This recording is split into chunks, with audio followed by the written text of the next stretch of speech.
this remains to be your most favorite breakfast show.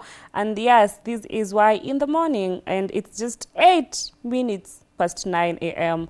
I hope you're enjoying being na sisi, eh? I hope your day is still well. Coffee or tea, ama mlimaliza. Unajua, there are people who drink for an hour, others take just 10 minutes, others take 4 plus 5 cups. It's as you decide or as you want to. But yes, this is Why in the Morning, and we are super excited. You can find us on all social media platforms at Y254 channel, okay? Yes, so tuko pale, and we have our question pale Facebook. It's a very interesting one, so I'll be reading the comments so that we can get to here. But then in the meantime, as they are prepared, I am not here alone. Mnajua sipendi kukaa peke yangu at all, because how would I be talking to myself before you guys? Hata ingekuwa aje, eh? Anyways, I'm here with 2 good-looking, amazing ladies. Wanaka fiti. Hadi wameni outshine. Anyways, ni sawa tu. I'm here with Faith Muringe and Lynette McKenna. And yes, so you're going to see how they look amazing, but wanaka tu fiti. Mi sina maoni. They'll tell us more about themselves, because squeezy, I might tend to talk a lot, alafu sitaki kupigwa. If you know, you know. Yeah, so good morning. Good morning. So maybe we can start with Lynette. Please say hi to us, greet our people. Okay, I'm Lynette McKenna. I'm a student at Grexa University. I'm pursuing journalism and mass communication. Amazing. Yeah. Hi, Faith. Hi. Please say hi to us. Hi guys, I'm Faith Muringe. I'm a journalism student at Grexa University. Amazing. Yeah, so they are students, but they don't look like students. They look amazing. Yes, yeah. Students wanna... Yeah, actually, if you walk out there, someone would think you're going to a certain office somewhere, or you're coming from a certain office. So it's actually nice, because I'm used to students wakivaa Crocs na anyways, I'm not judging. I love you all so much. So director, are our comments ready? Yes, because I would love to start by reading them before we get to our discussion of the day, which is very this discussion, I am looking forward to it, and I hope you'll also love it. Simna just tunaleteanga just the best content and everything that you would love, just the best only for you. Yes, so probably as the comments get ready, how is it being students? Yeah, like I would love to know. I'm not asking because I did not study, but I studied very many years ago. Yeah, so probably let's start with you, Lynette. Tell us your experience, or let's do this, one word to describe your whole campus life right now. My whole campus life ijakuwa rahisi na si rahisi. Kama sasa ni almost approaching kumaliza, things are not easy. Kungangana, kujitolea, but the key word kitu najua ni discipline and honesty. Discipline and honesty. Yes, kujituma vizuri, hard working. Apart from hard working, kuwa honest na disciplined. Hiyo kitu ndio nimejifunza in my campus life. Ndio kama sasa I'm approaching kumaliza. Yeah. Mkiniona hapa mnajua I'm approaching to kumaliza. Yeah, wakuletee mawa ya graduation. Soon nitakuwa now a graduated journalism. Yeah, amazing. Yeah. So maybe Faith, what word describes your whole campus life? So for me, I feel like this is a whole new environment for me, because I've been at home for a while, and then I've done things for myself, you know, work and all that. But then coming back now, being on campus, and then dedicating all my time, or partly some of my time, because university, you know, we have classes, not all the time, of course. But then coming back to dedicating myself to education, and to making sure that I'm upskilling myself as a woman and as a person, I feel like it's a very great opportunity for me. I feel like it's an eye opener. I get to interact with so many people, especially people who are a little bit younger than me, and then yeah, I get to learn a lot. Amazing. Yeah, so that's quite interesting to hear from you, because now I am very sure there's someone who's watching, maybe they are thinking, okay, campus life, unajua tusipo tuambiwa campus ndo utalala huko ndo utakula raha, but she's saying you need to be disciplined, and it's a lot of work that you need to do. Yeah, so as you're thinking of campus and as you're thinking of coming to campus, then those are some of the things you should think about. Now today's topic is about wanawake wa sahi wanawezaje ongoza change and reforms in this society. When we look at the society right now, we are women, we are ladies. How can we stand out and bring reforms? Maybe we start with you, Lynette. I think as ladies to have changes in the society, kitu ya kwanza nafikiria we should look forward to our role models. Mtu anafaa kuwe na role model wake, una focus, unaangalia Eliza is my role model, so una focus. Kitu ya pili, as we ladies, we have to be hard working. Most of us as women, we take advantage of our problems.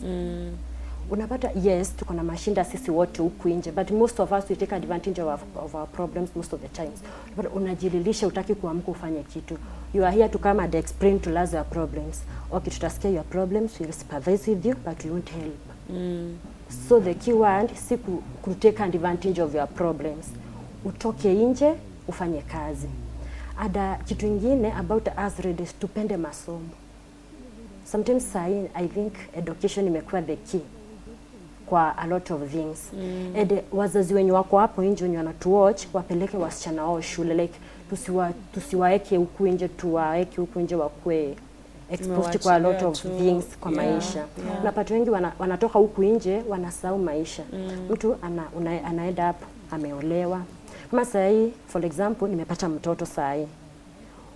Unajua siku hizi wanaume wa siku hizi vile wamekaa, kama utoika kitu kwa meza kila wanajitoa kidogo. Sasa for example, sasa nimepata mimba ya mtu sahi na yuko responsible of it, itabidi nimetoka Nairobi, nimeenda nyumbani. The moment unajua obvious, ukifika tu nyumbani kitu yenye nakufuata, utakaa kama watu wa nyumbani. Amto itoka hapo. So wazazi wenye wanatuacha sasa hivi, tuchukuliwe wasichana wetu serious, tuwapeleke shule. Unajua the moment ukifika shule, you interact with many people from different tribes, na the moment interact na most of the people, unakuwa exposed kwa life. Kama sahi wenye tuko shule sahi, for example mimi hapa Grexa University, after I joined Grexa University, interact na a lot of people. Yeah, you've seen a lot. I have seen a lot. Nimejua vitu mingi, na ambavyo wasichana tujifunze kutaka kujieka kwa some chairs. Unaingia kwa cheo fulani hivi, at least unakuwa una guide students. The moment tunajifunza ku guide hata wadogo wetu, I think tutakuwa pahali pazuri. Yeah, because hapa Grexa, kama Grexa unapata wasichana wengi tumepewa, unapata wasichana tunapewa priorities, atuwekwi huku chini. Usikie wasichana hatuna voice. Yeah, so you guys are being empowered. We are being empowered at Grexa. That's why I feel wazazi wenye wako nyumbani watoe watoto nyumbani. Amazing. Let's get to hear from Faith. What do you think should be done right now in the society for us to be up there? Okay, so, you know, as women, growing up, we have seen our mothers living in the shells of our fathers, because, you know, the men are the ones who are doing things, they are going to work, they're responsible for a lot of things. But then again, after just a few generations back, women have started to come up. Women are working, women are pushing themselves out there, even if it's not education-wise, probably in terms of business-wise, women are coming up and they're doing a lot of things. So what I like to say is, for someone probably who is out there, a girl who thinks that it's the men who are supposed to do things alone and you're supposed to just sit there and be provided for, I just want to tell you that that is long gone. Because I know we have seen in so many places where people are working and all that, when a woman comes to work, because of course you'll come to work and there's a lot of competition and you feel like, because I'm a woman, I'll not be able to to be at par with the men at work, so I tend to work extra. So that is when you see that in most cases in works and all that, women are really performing very well in terms of, you know, when they're given an opportunity, they run with it. Because it is very rare, but as compared to what is happening right now, I feel like women are being more empowered. I feel like women are taking up the leadership roles, they're taking up job roles, they're taking up a lot of things, even in the family level. Yeah. You might see a woman is even providing, or even the 50-50 thing in families and all that. You'll see that, for example, you're a woman and then you're used to being provided for, and then you feel like, maybe I should not be at par when it comes to maybe paying the bills in terms of 50-50. But at some point, it empowers you as a woman. You know, maybe before you'll see that if a man exits a family, then that family is doomed, like for life. But when a woman is working and you're used to providing, even if it's that half, you'll be able to hold your family. You'll be able to make things happen. Yeah, it is going to, at least even with the children that you are raising or even the people that you are mentoring, you're still going to be at a good place to be able to move on with their life. Amazing. So when we think about it, most of the times, I agree with what you guys are saying, but at times there is that aspect of women using their emotions. Probably they are very good at work, they are wako kwa kazi, they are working, then you realize at times kuna wakati unasikia tu ladies have mood swings, or probably it's that time of the month they are just low on emotions and everything.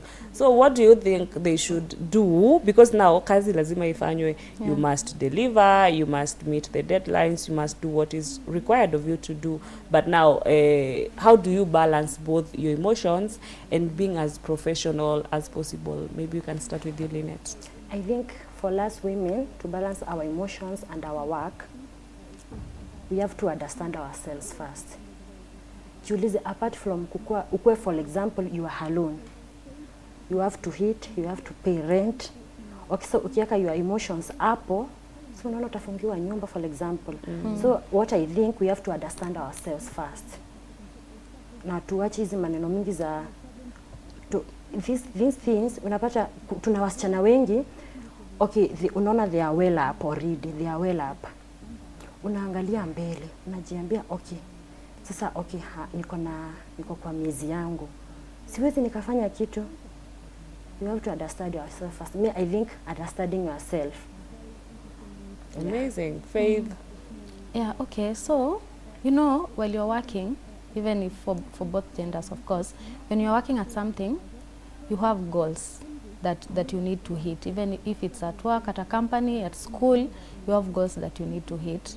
So I think when the emotion comes, of course you have to deal with it, because some things like maybe what we have in the month, it is not something that you can say at you can unaweza tupilia mbali, lazima tukue like it's a must. So like I think you need to just focus on your goal, focus on what you want, and then you can deal with these emotions as you move on. Like, don't take a lot of time kujihurumia or whatever it is. Just look at your goals, make sure unajua ni wapi unaenda, ni nini unataka kuachieve. I think that pushes you even more further. Amazing. So Lynette, kuna a notion people have, they think hizo ni kazi za wanaume, engineering, some fields, finance, they think those are male dominated offices or places. But right now I'm seeing women who are now standing out, and they're actually going and winning and doing the best in such fields.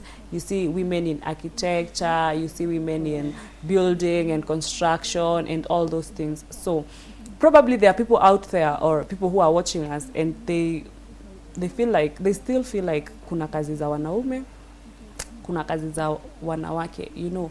So what kind of advice would you give such kind of a person in regards to the society we are living in right now? Kitu nitawaambia, hiyo ni maneno yalipitwa na wakati kitambo. Sai what a man can do, a woman can do it more better. So ikikuja mambo, for example, na engineering, I think sai wasichana wametake most of the parts wamechukua. At least I think siku hizi wasichana tumeanza kuonekana we can do things better even more than part of the men. Sahi in the society tuko sahi washaelewa ukiempower a woman you have already empowered the world. I think the research of 80% ukiempower a woman you have empowered the world. So nataka niambie wenye wanatuochi sasa hivi, hiyo maneno ya kuna kazi za wanaume ilipitwa na wakati kitambo. We have to focus and know what a man can do, even a woman can do it more better, and that what I always believe. Amazing, Faith. Okay, so mine is an advice. You know, when you see a male-dominated field, that means if you come in as a woman, chances are you're going to be just a few of you, and you're going to get an opportunity, definitely, because with this empowering of women, and then we are saying this is an engineering-based company, and then we want to empower women. So if 5 men are going to apply, and then you 2 women are going to apply, that means that definitely you're going to get the role. So I think women should push themselves with that notion in their head that, you know, opportunities are out there, and there is nothing that is hard. Right now, women have done things in this society that we can name in so many ways. And I feel like it's a very big opportunity when we take up, we challenge ourselves. You know, sometimes we're just held in our comfort zones. We feel like probably this is where I belong, but I don't believe there is somewhere that someone belongs, as long as there is a bigger opportunity out there. Okay, so this is a question to the both of you, and then we'll get to hear if you've ever been leaders or you've handled a role in a male-dominated place, or probably at a field that so many men are there, or you've ever been given a position to lead a group where there are still men in the group, or there are still men who are a part of, in short, you're above or you're leading men. So I would love to know probably your experiences if that has ever happened. We begin with you, Lynette. Okay, about the leadership, I think I got an opportunity when I was back in high school. That's where it started. I was the school-eyed girl. That's where it started. But unapata kutoka class prefect, games captain, unapata all those watu wengine wako chini, they're all men. Nikapata that chance. I took advantage of that chance. Nikaanza sasa kutaka kukua a role model to wenye wako nyuma yangu, na hata wenye wako mbele yangu kuna mwenye ataona ningetaka kukua kama Lynette. It started there. So after nimemaliza form 4, I got an opportunity nikajoin campus. So after nilijoin Gretsa, nilibahatika bado. After kuona naona kwa campaigns tuko na wanaume wengi pale, but niliweza kuibuka nikapata congressperson kwa department ya media and department ya journalism and mass communication. And the experience is it's good, because unapata wenye wanakuwa demoted wako huku nyuma yako, na hata wenye wako mbele yako bado unapata mtu akisema ningetaka kukua kama Lynette, na mtu akiwa na issue unapata anakuja kukuuliza, kama anaogopa maybe kuingia kwa HOD, anaogopa kwenda kwa lecturers, unapata anakuja kukuuliza, na kama for example I'm not able to handle those issues, naenda mbele. Sasa najiambia these roles za kupata this leadership huku mbele inatusaidia kama sisi wasichana. Na naambia wasichana msione, ukiona wanaume wako mbele yako hata wewe ngangania. Mimi kitu najiambia, I just takes advantage of something. Mimi nikiona mahali wanaume ni wengi sana, naweza jingiza hapo to take advantage of it. Like wanaume ni wengi sana kwa hii kitu, but what if mimi nikisimama hivi as Lynette, nitapata opportunity. Najiaminia, kitu ya kwanza ni kujiaminia. Unajiaminia juu even the time tuko pale tukiuliza these seats, inakuwa kujiaminia. Now student they believe in you, and how you are talking to them. What thoughts? Amazing. So Faith, probably it doesn't have to be in politics, but if it's leadership and politics, it's still okay. But have you ever been in a position where you are leading probably a coursework project or something where you're the leader and there are men who are under you? Okay, so I have 2 situations. So there is this place I was working, and then like I was taking this role and I was so good at it. And then So I was given a certain project that I was supposed to run, and I was supposed to like guide everyone who was around, and they were both female and male, but mostly men. So sometimes we'll come up with an idea and then they probably just dismiss you, or someone will pitch up their own idea which is probably not even as par with yours. But then when we bring out the we brought out the entire idea even to our bosses, mine was approved, and then the boss, who was a man actually, sat us down, and then he was talking to us about, you know, you can learn from everyone, you can, you know, there si lazima ati kukue ni mtu wa same gender sijui, or because ni mwanaume anaongea ndo umsikize, but you know, you have to listen at the ideas more than the gender.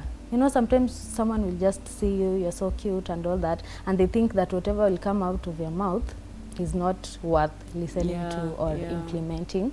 So yeah, that was it for me. And then growing up, I am a firstborn, and then I've grown up with my 2 little cousins, and most of them, you know, they're men and all that, boys. And then you'll find probably you are being compared to these very small, I don't want to call them small, young boys, and then they are younger than you, and then you're being compared to them. I feel like that is a very disrespectful way to raise a girl child. But yeah, I think with leadership roles and women, it's something that you can work on, as long as people will just remove from their mind the fact that, you know, this is a woman or this is a man. I mean, just look at the person with what they're bringing to the table. Amazing. So now this question, I think Lynette is in a better position to answer. How you handle the fact that, like she's saying, at times men disrespect you, or they think whatever point you're talking about, you're a lady, what are you saying? You know, they try to like underrate you and your worth and what you're saying. So as a leader from high school to now in campus, how have you handled that to actually show that I am the leader here and I am still an authority that you need to respect? Okay, first of all, kitu nakuwa nayo ni respect. Respect. The moment the way you handle yourself, even them there, hata wenye wako chini yako, hata kama ni wao wanaume, they are going to listen to you. Even how you handle the issues. Sometimes unapata a girl child is more better in handling some issues. Na unapata most of the issues campus, unapata kuna zile issue unapata ni ngumu. Kuna mwanafunzi yako na issue yake, na it's hard to explain to the HOD, it's very hard kupeleka kubele to lecturers, but unapata anakuja kukufront. Unajua kuna some issues even a boy child cannot explain to the same gender yake. So I think kwa wasichana, sisi wasichana, how I handle my issues when it comes to me, ni respect and na how I handle this I think ni respect kitu ya kwanza. I think I respect niko nayo. Now I take things, the ideas, unatoa ndio unaweka mtu chini na mwambia hii idea yako tukikompare na with this idea, let value tuone ni gani iko juu. Hiyo unasema okay iko sawa. Si kushout because you are just wengine ni kushout. Si kushout, you handle these people well. Hata kama don't take advantage sana, you handle them well. But I feel it's good. Amazing. I feel it's good ukiona men wanakuja kukuuliza maneno and they are very humble. I feel it's okay. It's very nice.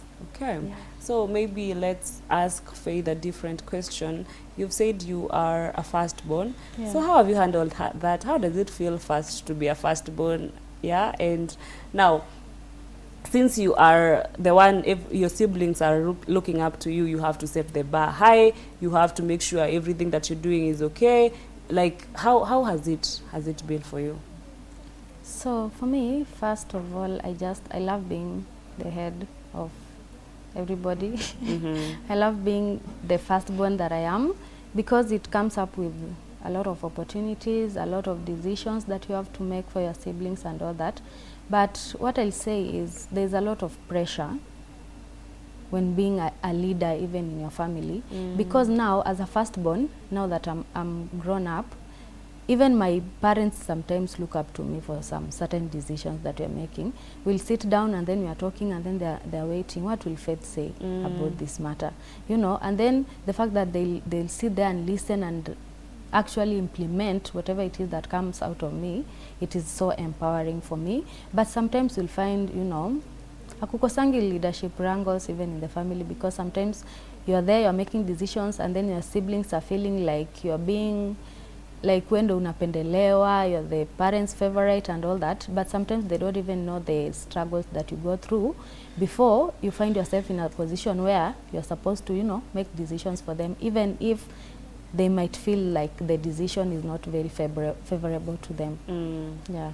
Okay, so probably there are people who are in leadership like you, but they are not taking in the aspect of respect. You've said respect, but sasa kuna watu wenye they are in leadership, but now they want to use that against everybody else. Do you know I can report you? Do you know I can actually make you lose this and that? Yeah, they misuse their positions. Or others, unapata they feel like they are better than everybody else because now they are leading na nyinyi mko huku nyuma, and like she's saying, they want now to be the ones, every decision yenye wamesema hiyo ndo wanataka iwork. Whatever they say, they want it to be like that. So what do you think, or how should people handle being in leadership? Because at the end of the day, we need to make everybody feel comfortable with your leadership, and you need everything to work out, because now if you guys are fighting every now and then it means it's not working. Yeah. Okay, I think for me, being a leader, you must be humble. Being a leader, you must be reliable enough. Si kila wakati you are here, you have to listen even to our watu wenye lead. Ingekuwa si hawa watu ungekuwa unalinda akina nani? You want to be a leader. Yeah. So you have to be humble.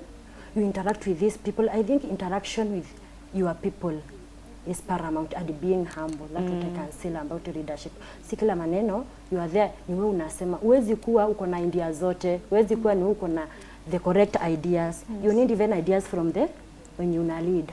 When you wako chini, si lazima ulize when you wako juu. Ulize even the people you are leading. Ask them some ideas. We have some people who are very clever, who are very genius. Wanaweza kupea a point na ujue ifikiriria kwa maisha yako. So I think being humble and interacting with these people is paramount. Okay. Faith? I think that is the best aspect of being a leader. You need to listen to the people that you're leading, because without them, who will you be leading? Can you lead a room which has nobody? Can you lead a group which has like no members, that they are the member and they are the leader? So the best part is you respect yourself, and then respect the people that you're leading, and make sure that you're always listening. Because sometimes you as a leader, where you are at, you don't know what happens down here. But if you listen, you'll be able to know exactly what happens, so that you can be able to implement and make better decisions for your team. Amazing. Yeah, this is Y254 channel, guys, and you can find us on all social media platforms. Please don't forget that. And yes, like I told us, we're gonna get to read the comments in a few. Keep commenting. Let us get to know what you think about this. Let us get to hear from you, because yes, we are here just for you. Wewe ndio umefanya tukue hapa leo. So yes, make sure we want to make sure you're very comfortable. We want to make sure that you're loving it and you're enjoying every part of the conversations that we are having. Yeah, so at times there is the issue of, when we think about it, probably it's happening. I know it does happen in some offices, in some places. You find that as a lady, to rise into a certain rank, you need to do something like sleep with your boss, pay some sort of things, and that is something that people have normalized. Others are okay with it. See, it's just that, and I get the position. Okay, I'm okay, I can do this. Yeah, some are against it, some don't do it, and at times there are consequences of you not doing it. You find you'll be fired, or you'll never rise in ranks. Yeah, like like most people, let's focus on the fact that people think that that is the only way you can rise as a woman, or that is the only way you can get a certain position as a woman. So probably you can start by that. You are a leader, you've been a leader all through. So how have you become a leader all through? Umepita wanaume, you are a leader, and your virtues and your respect still stands. Kitu ya kwanza, kitu naaminia ya kwanza, unajua the moment, for example, umelala na mtu ndio benefit. Nimelala na yeye leo, kesho nisipolala na yeye nitatoka hapo. itakuwa hali ya mazoea. Nikimfanyia kitu leo, nisipofanya hiyo kitu kesho, kama niko kazi, kesho nitapata barua nimetoka kwa kazi. So kitu ningetaka sisi as girls, don't do things ati kulala na mwanaume for the sake of some opportunities. Yeah. No. I think kitu tuko nayo tunafaa just weka kazi yako kwa Mungu, be focused and hard work, smart. Not hard working peke yake, smart.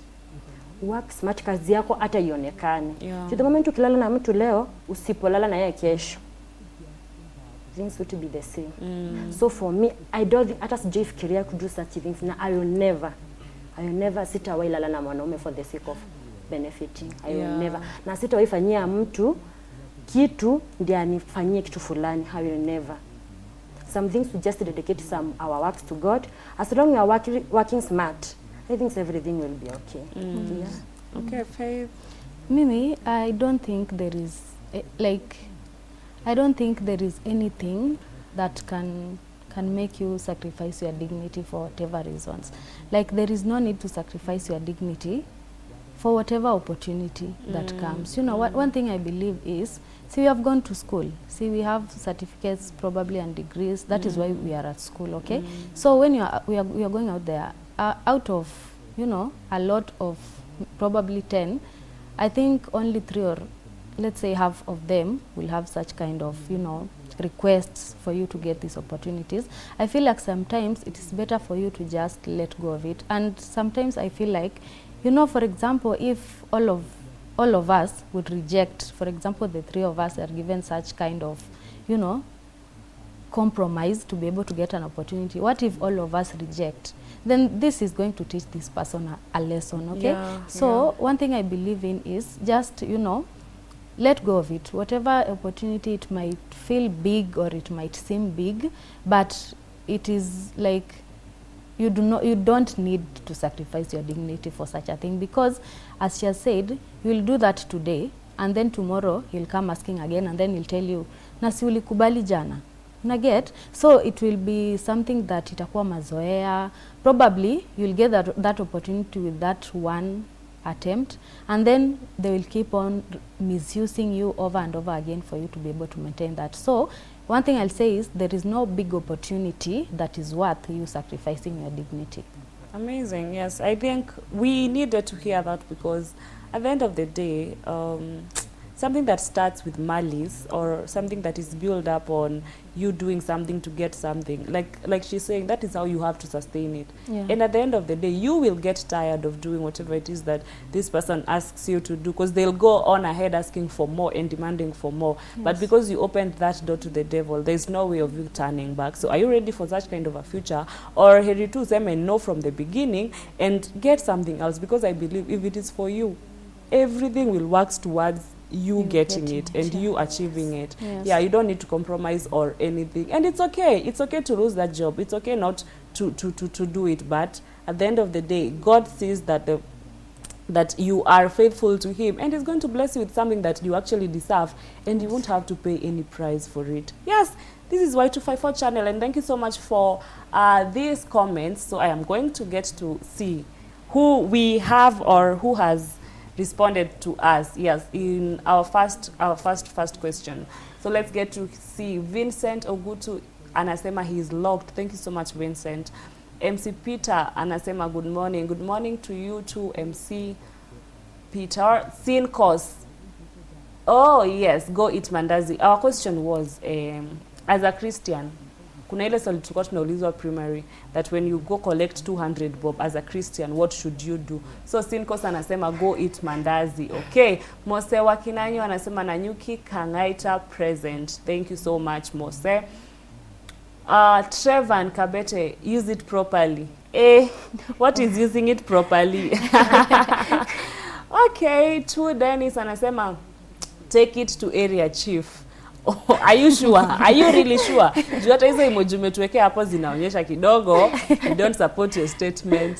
Okay, Henry Chan, report to the nearest police station.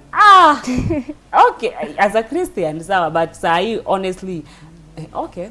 Haya, Henry, asante. Trevor umesema use it properly. Yes, we want to know what using it properly actually means.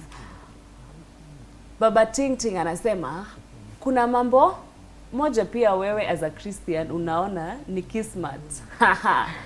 Hey, take it and eat mandazi on the way. Okay, that is Baba Ting Ting amesema hivyo.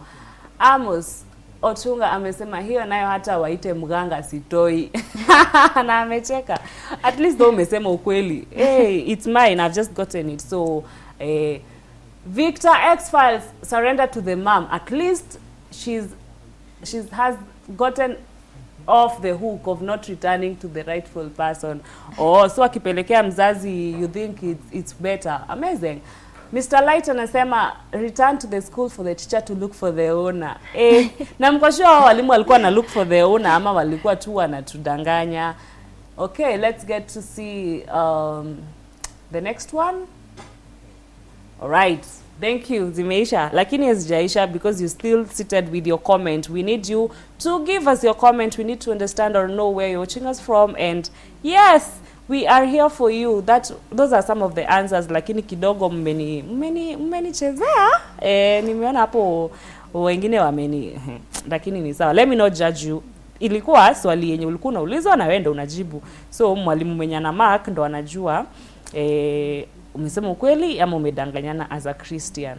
Acha tusikie kwanza Net angefanya nini as a Christian before we go on with our conversation. Yes, you collected 200 bob as a Christian. What do you do?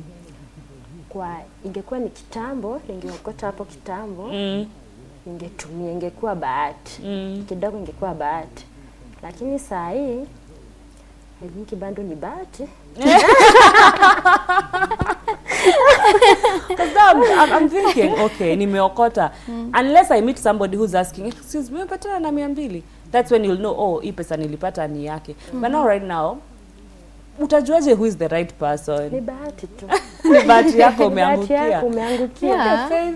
For exam, probably I'll return to the teacher who will probably who is going to eat the money, of course. But you know, with this economy, kidogo. I don't know. You know, if I lose mine, who will return it to me? Yeah, nobody. So actually, hata ukituma kwa M-Pesa, iende wrong number. Hata ukisema sijui, oh, you have reversed, it won't even reverse. Yeah.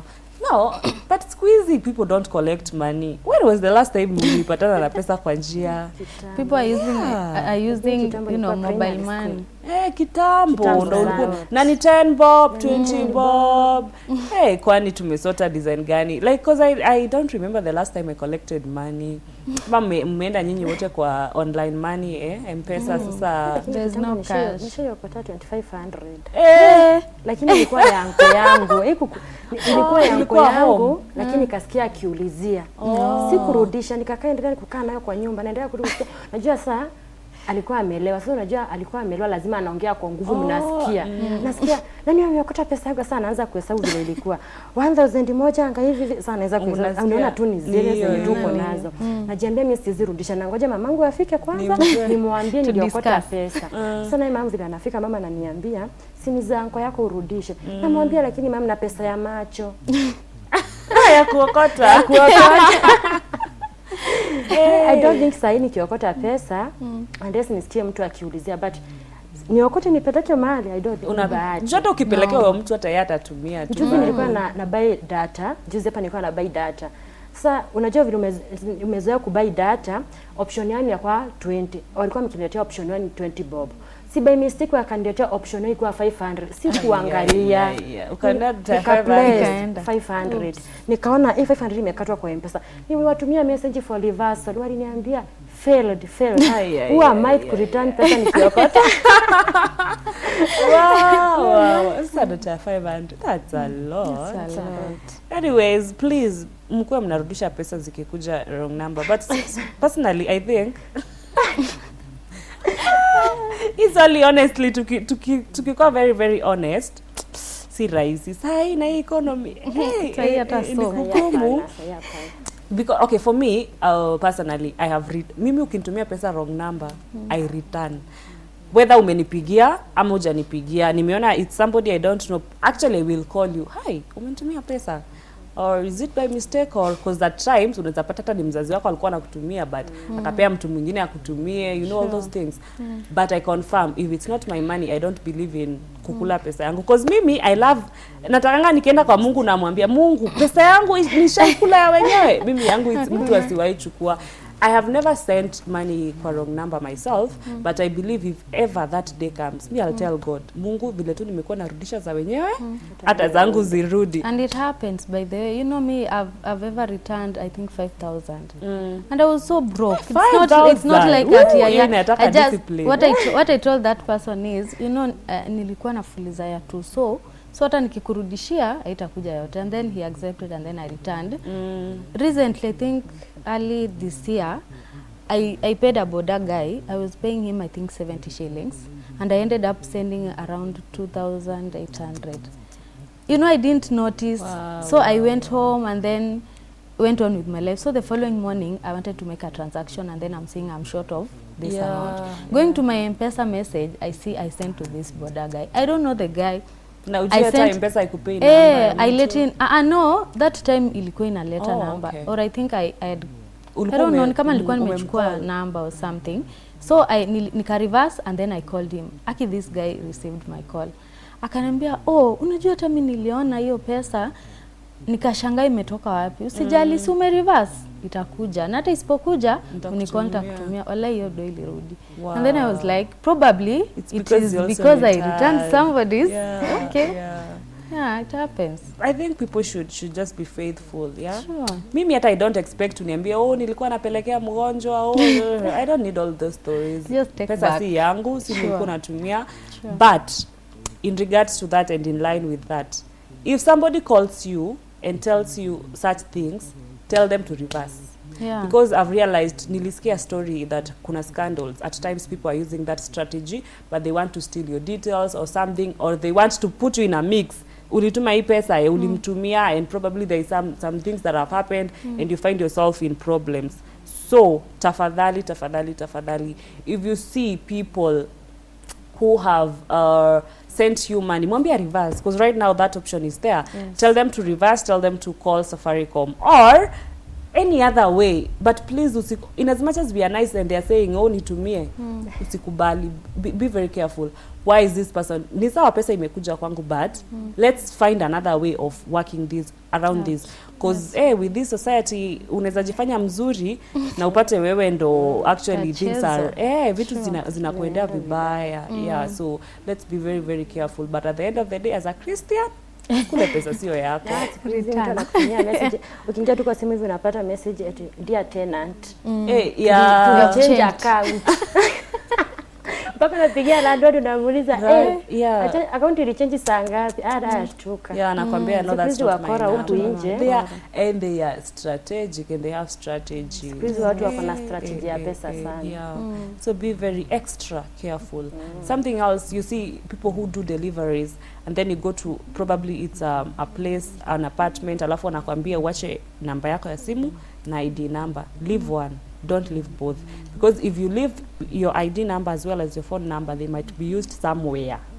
These are tips I'm giving you for free. So if you're supposed to leave one, either the ID number or the phone number, but don't leave both. Please, tafadhali, put that in mind, because right now in this society, unless you're extra careful, utajipata kwa scandal ama kwa issue you never knew even how it went or what actually happened, na umejipata kwa shida. Maybe we get back to a discussion, because time is not on our side, and talk about one thing. What is impact, and what is the definition of creating impact in this society and in this life as a person? Now, when, for example, people say that you've created impact, for you as a leader, you have a vision of, okay, by the time namaliza shule, or by the time ninatoka kwa hii cheo, I want to have nimeacha this kind of legacy, or ninataka watu wakuwa nasema Linet siku moja kulikuwa na leader anaitwa hivi, you know. So what is your definition of impact, and what would you look at and be like, wow, I really created impact in this place?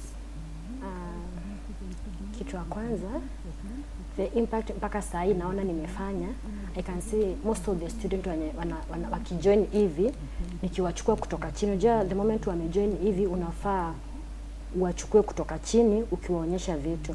I think mpaka saa hii mali nimefika, I have a lot of people when I'm role model to them. Not si lazima hapa sana Great University, but even the high school I was, because some of students they joined different universities, but at time nasikia mtu akinicoordinate, unaendeleanga aje, niliomba mtu fulani namba yako, niliomba shosho yako namba yako, hivyo unasikia mtu akiniambia, but mimi tu ningekuwa tu nikitaka kufuatilia unaendelea aje. Like I myself, I wanna feel I made impact to many of the people. I made impact to many of, even my sister. I have my younger sister sayako form 4 because I'm the first born. So najua ananiangalia. Ananiangalia, but every time I do feel I'm the impact to this girl. Because maneno zote anafanya maneno nilikuwa nikifanya. Na ingisa afanye makosa yenye nilikuwa nikifanya, akiulizwa anasema na Serenity alikuwa anafanya. Yeah. So sometimes as being the role models to some people, we need to be direct. Yeah, and be careful. Be careful, because sometimes unafanya maneno hata shule ukifanya maneno, maybe ukuulizwa ama shida makosa ulifanya ikuonekana. Lakini maybe kuna mwenye amefanya hapa nyuma yake imeonekana. Akiulizwa na Serenity alifanya jana, huyo mtu utamjibu aje? Uwezi mblame. So what I think, to direct as readers, we be direct with what we are doing, and we be careful with what we are doing. Amazing. Faith. Okay, so I think impact is leaving a significant mark on something that you are working on people that you are leading. You know, when sometimes you have led people, or you have been in a position where you have been able to guide people and all that, so you'll find that you leave that position, you move forward to other things in life, you know. So like leaving that mark on people to remember you, or maybe leaving a significant change that is probably going to even be very important to the leaders that will come after you. I think that is like the most important thing that you can do as a leader, because sometimes you lead and you will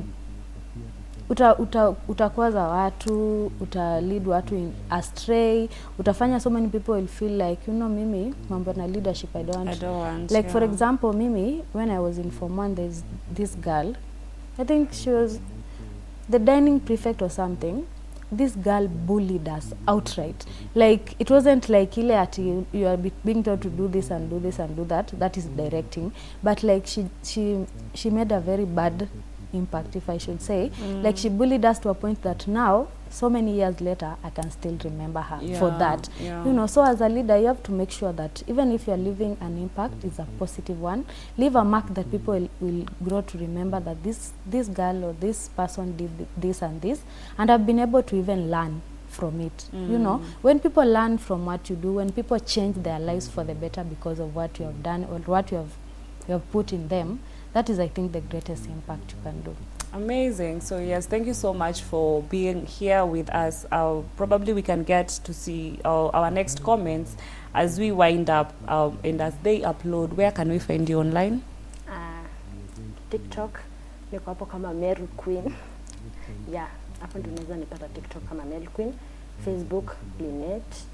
Kila mahali ni Linet apart from TikTok peke yake. Okay, Faith. Okay, so you can find me on Instagram at Faith Muringe, TikTok Faith Muringe, Facebook Faith Muringe, and Twitter. And also you can check on my content on YouTube at Faith Muringe. Amazing. That's amazing. So yes, thank you so much for staying with us here at Y254 channel, and we love telling you that we are here to give you the best. Like this is the best and amazing morning show that you would tune into or just decide to watch in or on a Wednesday morning. I hope you've enjoyed every single thing that we've been doing, and I hope you've enjoyed every single part of today's episodes and topics and all that. Yes, it's been amazing to be here with you. Please follow us on all our social media platforms. Thank you so much for staying tuned here at Y254 channel. I was here in the morning with James John. You can find him on all social media platforms as James John. And quickly, as I conclude, I see East Wave anasema we wacha tu. Leading females was one of my toughest job until I pleaded with the boss to shift me from them. We wanawake mlifanyia nini East Wave? Paul Emma anasema watching live from Greater University. Iman, Wow. he's your friend, yeah? Yeah. Okay, that's amazing. Winnie Anyango anasema my pretty journalist students, your classmates and I, we are happy for you. Thank you. Okay, Boaz B anasema awesome job. Amazing. Cindy Palmer being confused. Okay. Okay. Lami Thompo anasema wow, congrats my classmates, keep going until it's done. Amazing. Thank you.